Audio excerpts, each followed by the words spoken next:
Nous sommes jeudi. On a fait on a sauté mercredi puisque c'était l'inauguration de la foire du livre. Ce soir, les antisèches du bonheur. Jonathan Lehmann, bonsoir, bienvenue. Bonsoir. Je suis tellement content qu'il soit là. C'est après 2 ans, voilà, repassage. C'est la première. Le livre est sorti hier et on fait déjà une présentation en librairie. Quelle est ton actualité, Jonathan ? Mon actualité, c'est ce livre que je prépare depuis 10 ans, ma méthode pour faire du mental tyrannique un outil de bonheur. Ok, c'est bref, c'est simple, c'est bon. Quelle est ta lecture du moment ?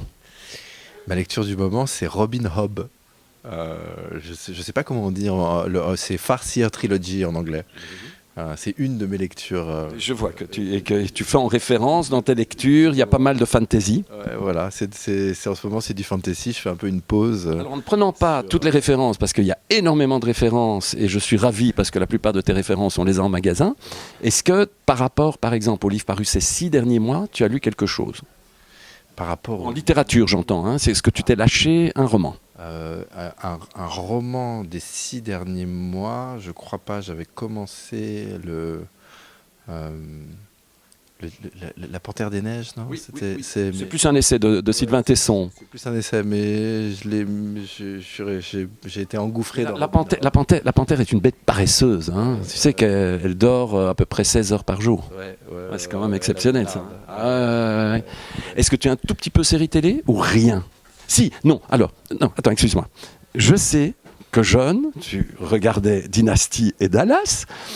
J'ai retenu. Aujourd'hui, Netflix est devenu un empire. Je reconnais que je suis vraiment addict. Est-ce que tu l'es aussi ? Non. La dernière série que j'ai regardée, c'est Years and Years. La série anglaise sur ce qui se passe post-Brexit et dans les années qui vont suivre. J'ai eu une période série, mais non, j'ai plus le temps. Le sport, la méditation, la lecture. J'ai du mal à te répondre à ta question sur la lecture du moment parce que je lis 10 bouquins en même temps et qui ne me viennent pas tous. J'ai une question quand même par rapport à quand on parlait de Netflix. Est-ce que tu as encore une télé ou une tablette ? Non. Une télé ? Non, j'ai pas une télé. Mais j'ai un rétroprojecteur, donc parfois quand il y a un film. Mais alors quel est ton film du moment ? Vas-y, allez, un film. Écoute, le problème que j'ai avec les films, c'est un peu comme avec les livres, j'en finis assez peu. Alors, ton film culte ? Mon film culte, j'ai envie de dire Pulp Fiction, Matrix et Kung Fu Panda. Ok, et puis il y en a d'autres que tu as cités, hein, les lecteurs découvrira. De même que j'ai fort apprécié ton coup de cœur jubilatoire, Nick Hornby. Ah là là, qu'est-ce que j'avais ri avec High Fidelity. Voilà. Ah ouais, c'est top 5, c'était magnifique. Ouais. Eh bien, je vais te demander le livre que tu as à m'offrir. Et par rapport à toutes tes lectures, il doit y en avoir pas mal, mais le livre, tu as invité et tu veux faire plaisir à une bande d'amis. Quel est le livre que tu as à m'offrir ? Indéniablement, c'est Eckhart Tolle. Et en français, c'est Mettre en pratique le pouvoir du moment présent, qui est le plus facile d'accès, je crois. Et puis, j'ai vraiment une faiblesse pour Eric Fromm en ce moment, L'art d'aimer. Voilà. Et puis très récemment aussi le livre de Michael Pollan sur la recherche sur les psychédéliques. En anglais, c'est How to Change Your Mind et la version française, c'est Voyage aux confins de la conscience, je crois. Dis-moi, quand tu offres ces livres qui sont des livres ciblés, est-ce que tu offres en disant tu vas voir, ça va t'apporter quelque chose, tu dis écoute, ou tu ne dis rien ?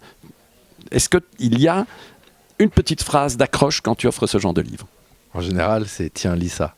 Ok, c'est parfait. Quel est ton premier souvenir de lecture ? Roald Dahl, je crois.